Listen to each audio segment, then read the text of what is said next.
Sean bienvenidos de regreso a Proyecto Veracidad. Otro lunes con ustedes. Esta noche David Knight con nosotros. ¿Cómo estás, David Knight? Muy bien, muy feliz de hablar. Bueno, no vamos a hablar de temas tan felices, ¿verdad? Pero evidentemente muy feliz de estar aquí presente tomando estos temas de grande relevancia a nivel global. ¿De qué vamos a hablar el día de hoy?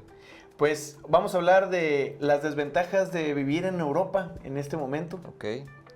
Yo creo que muchos ignoramos esas desventajas porque vemos Europa como ese lugar al que todos aspiramos llegar eventualmente. Entonces, muy interesado en qué nos puedes decir acerca de eso. Perfecto, pues precisamente, ¿sabías que hay una provincia en África que está siendo tomada por Rusia? Y es el gran miedo, o es el gran preocupación que está teniendo en este momento Europa. No sabía, pero pues qué interesante que lo mencionas. ¿Sabes por qué llega a tener este impacto o este miedo? Porque está instalando precisamente ahí su infraestructura para poder atacar a Europa y que en menos de 10 minutos o en un periodo muy corto de tiempo pueda alcanzar cualquier objetivo. Ok, no, también desconocía. La verdad es que es un tema en el que soy algo nuevo porque no sabía que Rusia se estuviera expandiendo a ese nivel. Evidentemente hemos hablado de su país vecino, cómo han tenido conflictos, pero no sabía que también estaba expandiendo sus operaciones a África. Así es, y precisamente se trata de la provincia o Sahel. Sahel es este lugar, esta provincia africana, la cual se caracteriza por estar, pues, básicamente muy cerca de Mali, abajo de Níger. Entonces, tomando en cuenta que Níger acaba de expulsar o expulsó no hace mucho tiempo a Francia de su país, pues Rusia tomó acción geopolítica y estratégica silenciosamente y fue ganando mucho territorio al instalarse tras la salida de Francia.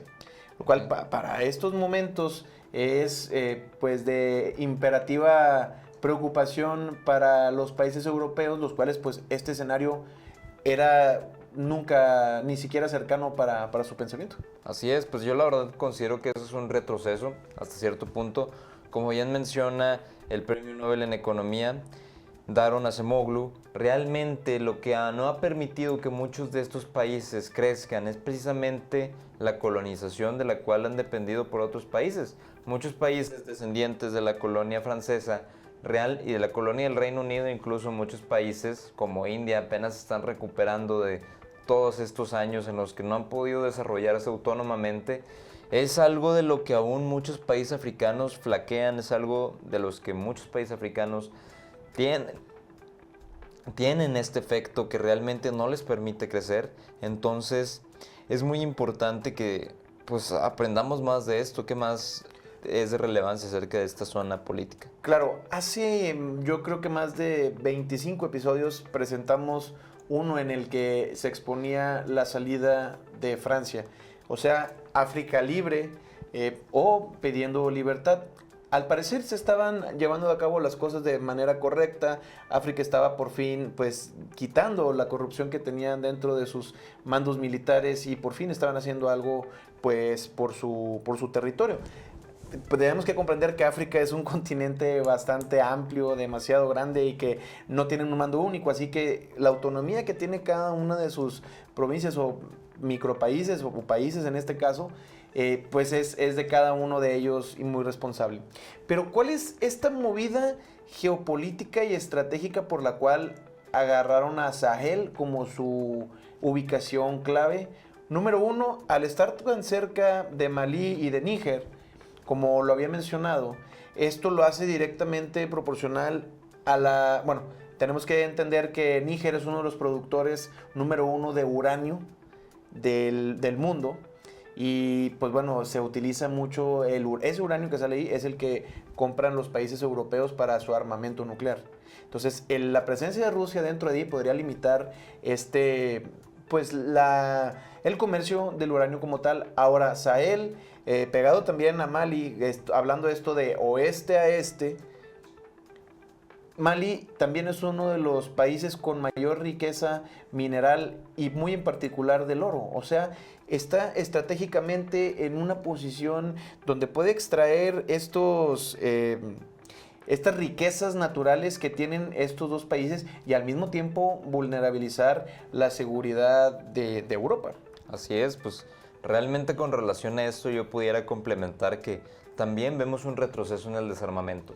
El desarmamento es un concepto que se utiliza precisamente en este desarrollo de armamento con el propósito de, es a lo que aspiramos, eventualmente que los países no requieran de armas para resolver sus temas geopolíticos, sino que más bien busquen la diplomacia, que den otro propósito a ese uranio, que den otro propósito a todas esas piezas. Entonces, vemos un retroceso en el desarmamento, no al mismo nivel que ocurrió en la Guerra Fría, y también afortunadamente, por otra parte, no estamos en el mismo nivel del tope del desarrollo nuclear en cuanto a armas que hubo en la Guerra Fría. Por lo tanto, he aquí otro problema, que hay una falta de expertos en tema de guerra nuclear. ¿Por qué? Porque desde la Guerra Fría, pues desde entonces no ha habido un gran incentivo para que las personas y los científicos e ingenieros realmente se enfoquen en qué podemos hacer para defendernos ante una guerra nuclear. Pues no hemos tenido esa urgencia tan cerca como lo era precisamente esta Guerra Fría que tuvo entre el país vecino y el país Rusia, que eventualmente, bueno, en su momento era la URSS. Entonces, justamente ante esto hay una gran incertidumbre a nivel Europa, hay una gran incertidumbre a nivel mundial de acerca de qué debemos priorizar. Debemos priorizar lo que a futuro nos puede afectar o debemos priorizar lo que nos está afectando actualmente. Y esto son dos perspectivas que ofrece pues justamente la filosofía con relación a estos temas. Por un lado vemos los long-termists, que precisamente como su nombre dice, ellos ven a largo plazo, y los near-termists, que son personas que ven muy a corto plazo. Entonces, las personas que buscan lo mejor a largo plazo también estipulan que debemos proteger no solo las generaciones que ya existen, sino las generaciones que están en el porvenir. ¿Y qué debemos hacer para que ellos pues procurar su bienestar en todos los sentidos de la palabra? Mientras que por otra parte, vemos a las personas que piensan a corto plazo y dicen, oye, primero tenemos que resolver los problemas que nos aquejan actualmente.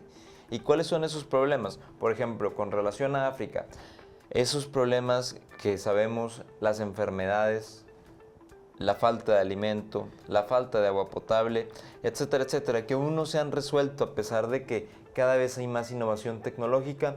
No se pone suficiente atención, ya sea en el desarrollo de la infraestructura, en el desarrollo de las organizaciones correctas para que estos países crezcan económicamente. Entonces, he aquí un gran debate en cuanto a qué debemos priorizar. ¿Tú qué consideras que debemos priorizar? Acabas de dar una pieza clave de este movimiento específico en cuanto a África y sus necesidades principales o sus prioridades. Hay una cuestión muy importante. El que Rusia entre ahí está obligando obviamente a que haya más guerrilla, ¿verdad? Que sea civilmente un poco más conflicto entre los habitantes del país africano per se. Y que tengan que, esto los obliga obviamente a migrar de su país, y esto por otro lado se convierte en otro problema también para Europa por la migración excesiva en este momento de africanos en todos sus territorios políticos, y no tanto por el hecho de que tengan que migrar y no tengan a dónde ir, sino que se ha estado estudiando el hecho de que a veces ellos en algunos países chicos son los precursores de desestabilidad económica y diplomática, y en algunos golpes de estado se han visto que ellos han intervenido. Pero no obstante, a lo mejor dejando eso por un lado, otro problema importante podría ser, tú como experto en pandemias, lo que acabas de mencionar, las enfermedades y el transporte de ellas mismas sin una regulación migratoria hacia los países de Europa puede no solamente, digamos, a lo mejor quedaría en segundo plano lo nuclear, sino una nueva enfermedad, una nueva pandemia para la que posiblemente no esté listo el país europeo, podría verse mucho más comprometida que con esta amenaza nuclear al momento. Bueno, pues yo creo que realmente eso solo sería de preocupación en el caso de ébola. Sí. Creo que, bueno, más bien estoy convencido que muchas de las razones por la cual el continente africano se sigue viendo fuertemente afectado ante enfermedades que nosotros vemos tan pequeñas como una diarrea, es debido a la falta de nutrición, a la falta de acceso a vacunas, a la falta de acceso a la tecnología, a sanitización correcta, y todo esto en conjunto no permite que haya ese crecimiento. Ahora, por otra parte, la migración a ellos les permitiría crecer desde ese punto de vista, Sí. pero ¿qué dejan atrás? Dejan atrás su cultura, dejan atrás posiblemente su familia, dejan atrás todo lo que hayan desarrollado ellos en su punto a lo largo de su vida, y llegan a otro país donde la mayoría, digamos que también narrativamente no son aceptados. Actualmente en Europa sabemos que las personas se aquejan demasiado porque no aceptan a que lleguen las personas migratorias, los ven más como un problema en lugar de una oportunidad de crecimiento. Entonces, digamos que no quiero que eso, mi punto de vista, se centre en utilizarlos para que el país crezca, sino que más bien el rechazo me parece que es injustificado.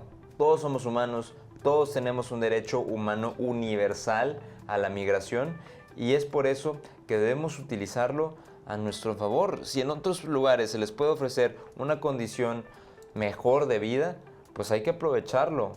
O hay que poner más atención en qué podemos hacer para realmente en su país poder brindar aquella atención necesaria con el propósito de realmente brindar el bienestar y la salud que ellos necesitan y se merecen como humanos. Porque realmente vemos un contraste muy grande en cuanto a la calidad de vida, la esperanza de vida misma. Yo creo que ese es el ejemplo más cuantitativo de qué está ocurriendo y el contraste entre los países de Occidente, entre ellos los países europeos, contrastando con los países africanos, cuyos, por ejemplo, a muchos de ellos no pasan los 70 años de esperanza de vida, mientras que en Europa muchos países ya están por encima de 80. Imagínate, ese puente de 10, 15, 12 años realmente presenta, cuantificándolo, sería demasiado lo que se está perdiendo, pues por negligencia hasta cierto punto. Exacto, y ese rechazo precisamente que tienen en los países de Occidente o en los países europeos es lo que los obliga a regresar a su país y inestabilizarlo, o sea, inestabilizarlo políticamente, porque se terminan uniendo a grupos de terror, a grupos que se encargan a infundir el terror y esas mismas guerrillas, que son las que precisamente han estado, pues, teniendo ese declive económico negativo para todos los países en África.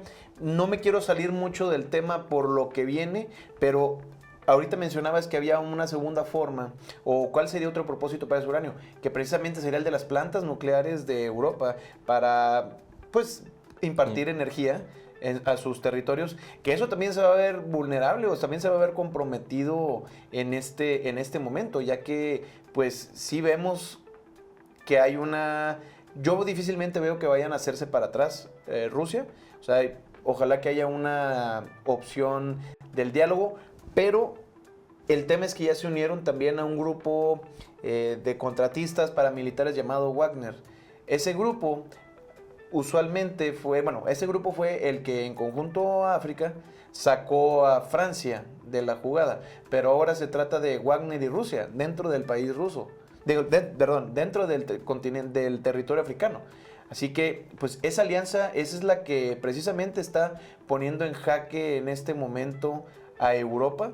¿Y cuáles serían, por ejemplo, cómo podría afectar esto a Europa? Pues obviamente ya hablamos de que va a traerle mucha más migración de los mismos de personas africanas hacia allá, la desestabilización de sus plantas nucleares o de su energía, de todo lo que tenga que ver con el gas, la luz, todos los servicios primarios.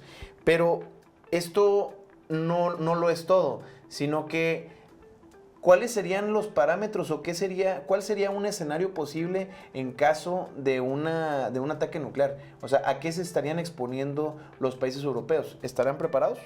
Yo creo que la verdad no estamos lo suficientemente preparados a nivel global. Movimientos como el altruismo efectivo reportan que realmente este problema, que como lo hemos visto, un invierno nuclear que se puede causar con tan solo la detonación de 3, 5 bombas nucleares estratégicamente, podría matar hasta 2 billones de personas a nivel global. Imagínense, 2 billones de personas. Una de cada 4 personas, adiós. Ahora, Con relación a esto, este movimiento también habla acerca de que de forma filantrópica muchas organizaciones han cambiado sus intereses, han cambiado su atención y realmente han pasado de tener un enfoque muy importante en prevenir una guerra nuclear, han pasado a otros temas que nos aquejan quizás más en corto plazo. Por lo tanto, también podemos ver esas dos corrientes filosóficas de qué debemos priorizar.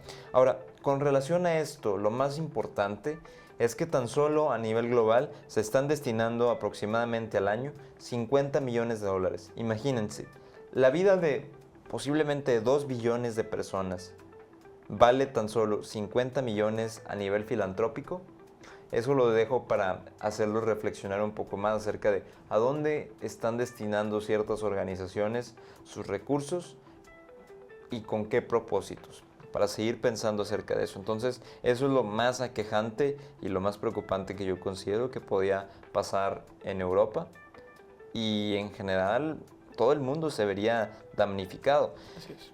Recordemos que tan solo el conflicto Rusia-Ucrania nos dejó grandes estragos a nivel gas, nos dejó grandes estragos a nivel cultivos. E imagínense qué ocurriría si en Europa todo como continente se viera afectado por este invierno nuclear, por ejemplo, o vámonos un poco antes, si algunos países se vieran damnificados, ¿cómo eso nos afectaría a nivel global? Eso es lo que debemos prevenir a toda costa y mucho más, salvar esas vidas que realmente no están teniendo ni voz ni voto, pero sí se verán dañadas en caso de que esto ocurra. Claro, es que tienes toda la razón en ese punto. No todos los países están preparados con búnkers, con armamento o con cuestiones antinucleares de defensa. Hay mucha desigualdad. Países como Suiza y Alemania, pues ellos tienen sus recursos bastante bien destinados y no van a compartirlos. Y es ahí el gran problema, que no solamente sería una crisis económica, sino también una crisis emocional. Todo ese pánico que se genera en las redes sociales, la psicosis de las cosas que se conversan entre las personas. De hecho, pues no sé por qué, cuál sea el efecto, pero desde que se empezaron a escuchar esos rumores, se ha empezado a escasear. El producto número uno que se ha escaseado en este momento es el papel de rollo. No entiendo por qué siempre que va a haber algo, una catástrofe de ese tipo, es el primer producto que empieza a escasear. Pero no solo eso, la gente ya está empezando a tener, a empezar a hacer víveres o tener un búnker de comida y de agua que les permita vivir por más de 4 o 5 días, o sea, y lo están empezando a colectar desde ahorita sin realmente saber o entender si es una amenaza inminente. Esa psicosis y esas compras de pánico ya se están generando, o sea, ya son existentes en este momento, y complementa mucho lo que dices. En realidad no sabemos y tenemos que estar preparados, pero lo que debe ser, la realidad es que el mejor escenario sería no pisarlo, ¿no? Así es, evitarlo a toda costa. Y estamos enfrentando más que nunca esos desafíos y esas realidades distópicas que vemos en libros, que vemos en videojuegos como Fallout, que realmente en cualquier momento nos podemos enfrentar a eso, a un desastre nuclear desafortunadamente que acabaría con la vida de muchas personas, que acabaría con mucha de la infraestructura actual. Sin embargo, no estamos preparados. Por lo tanto, eso nos motiva a pensar e incluso pedirlo a nuestros gobernantes, eso, un plan de preparación, un plan de fondeo para estas iniciativas que nos protegen a nivel internacional ante precisamente estos peligros tan grandes. Entonces, los invito a que exploren el movimiento de altruismo efectivo, particularmente sus opiniones y las organizaciones con las que ellos trabajan con relación a esto, precisamente el desarrollo nuclear, y qué estamos haciendo en cuanto a defensa y preparación de un posible hallazgo y digamos que suceso como lo sería precisamente una guerra nuclear.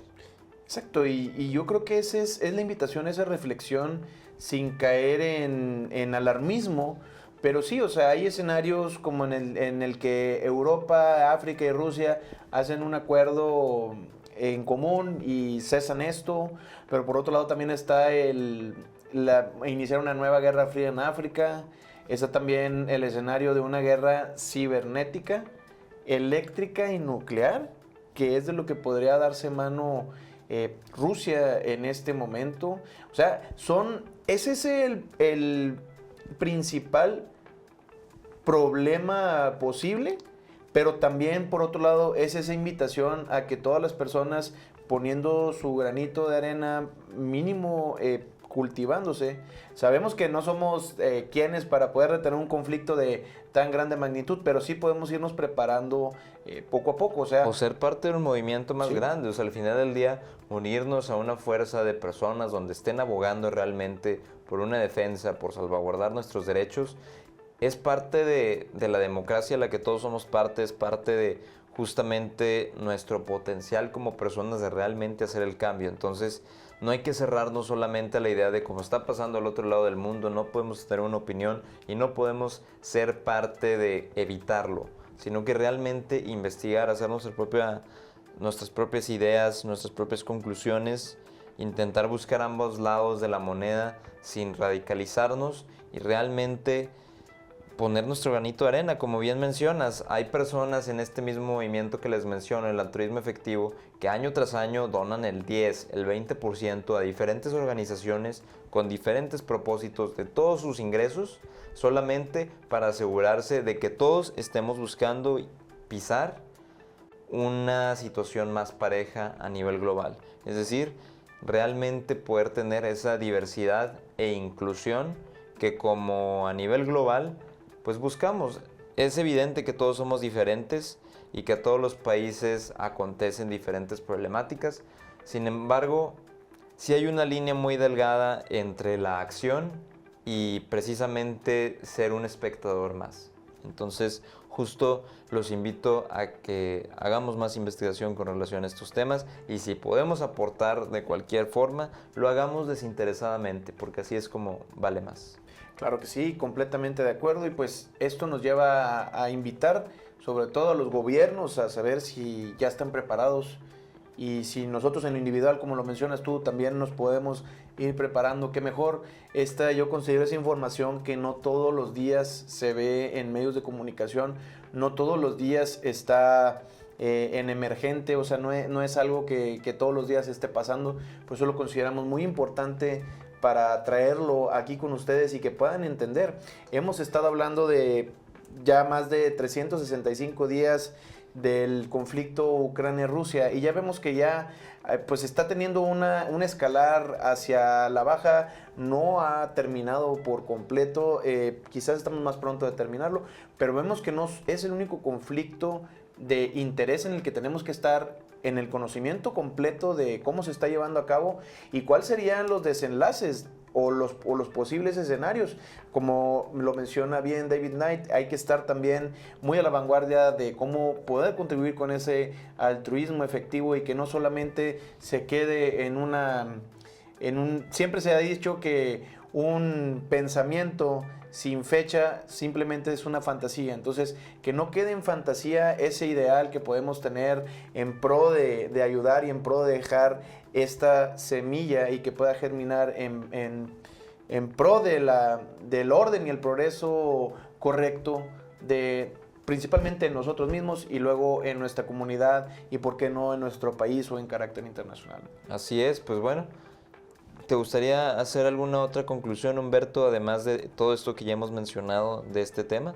Pues yo creo que no solamente es el observar siempre el porqué, las extensiones territoriales que compenden los altercados, hablando geopolíticamente entre los países, ver el porqué y dónde están. Obviamente dimos ahí una de las claves para nosotros que es el uranio, que lo necesitan muchos de los países para salvaguardar su energía, también para crear armamento de diferente índole, y el oro. Pues el oro de igual manera que también es pues bastante, al día de hoy, muy costoso, probablemente no vaya a bajar, no va a haber algo que lo reemplace en un mediano plazo.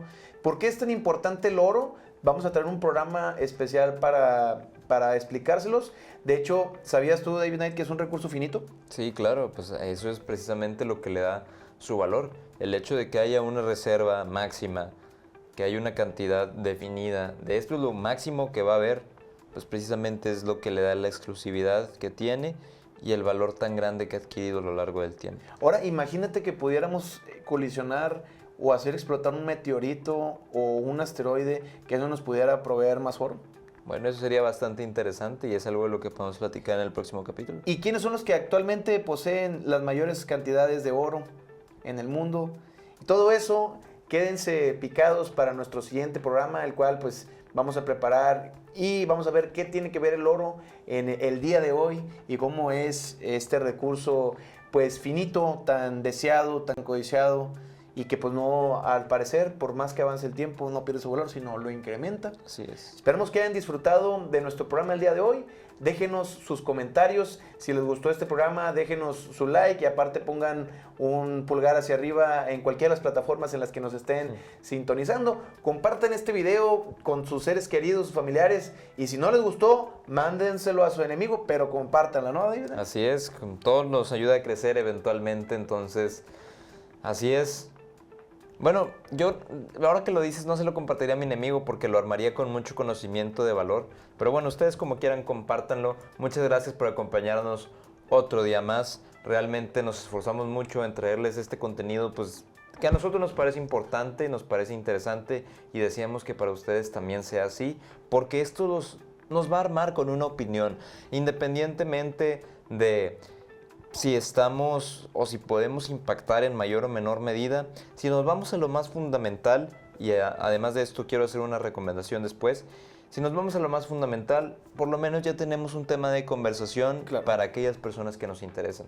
Y mi recomendación es la siguiente: si queremos saber cuál es el porqué y irnos a las raíces de alguna situación, de algún problema, la clave está en hacernos 5 preguntas. ¿Por qué? ¿Por qué? ¿Por qué? ¿Por qué? ¿Y por qué? El porqué de cada por qué nos va a llevar realmente a la raíz del problema y con eso podremos identificar y con base en eso actuar. Esto aplíquenlo a todos los sistemas de su vida, esto aplíquenlo a todas las situaciones y sin duda podrán estar mucho más armados para saber cómo actuar en próximas ocasiones. Eso sería todo de mi parte. Muchas gracias, David Knight. Esto fue Proyecto Veracidad. Muchas gracias a la plataforma audiovisual de programación intelectual por este espacio. Recuerden, estamos en el 81 32 67 60 85 en nuestro WhatsApp. Siguen pasando una excelente noche y una excelente semana.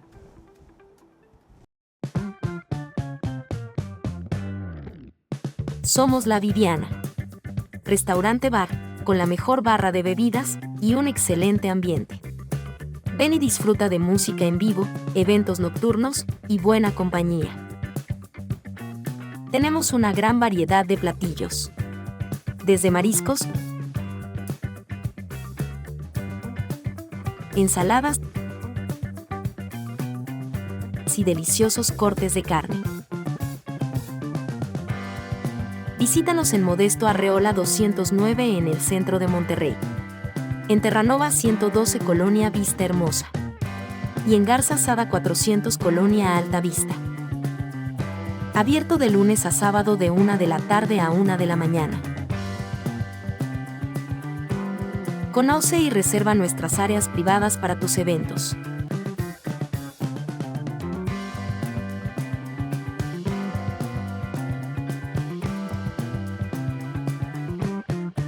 Ven y conócenos, no te arrepentirás.